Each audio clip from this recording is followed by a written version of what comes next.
Монголын гар утасны бизнес эрхлэгчдийн үндэсний холбооны 8 жилийн мөн ТД төвөөсөн байгуулсан 20 жилийн Баянгол дүүргийнхээ 60 жилийн хугацаанд Улаанбаатарын хэмжээнд байгаа гар утасны бизнес эрхлэгч иргэдийн дунд тэмцээн зохион байгуулсан. Үүнд бол 41 баг тамирчин мөн давхцсан тоогоор одоо 6-700 хүн ирсэн байна. Маргааш бас мөн үргэлжлэн 5 сарын 12, 13-нд үргэлжилсэн тэмцээнүүд байгаа. 4 төрөл тэмцээн явуулсан.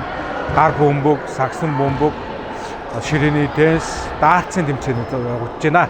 За энэ жил бол Баянгол дүүргийн 60 жилийн тохиож байгаа. Анх октябрийн орой нэртэй байгуулагдсан. За Баянгол дүүрэг бусад дүүргээс юугаар онцлог гэвэл жижиг дунд бизнес эрхлэгчид, за ажлын байр үүсгэгчид, баялаг бүтээгчид, татвар төлөгчдөө дэмждэг байж байгаа. За энэ өрөөнд бол бас өнөөдөр та бүхэн 2 хоног заалаар хангагдж байгаа. Энэ заал бол бас тийм амархан олддгоо.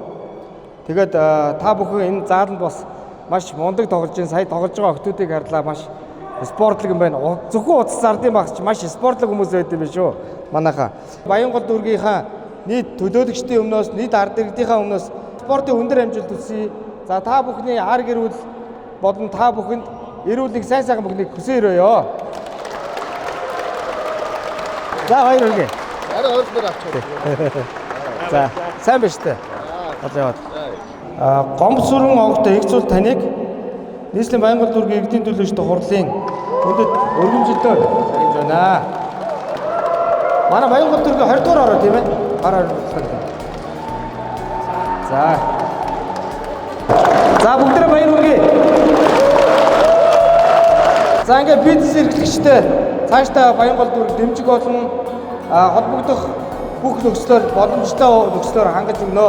Гэтэ та бүхэн мэдж байгаа дүүрэг бол бас хязгаарлагдмал нөөцтэй. Гэтэ бүх болцоогоор дэмжинэ гэдгээ илэрхийлье.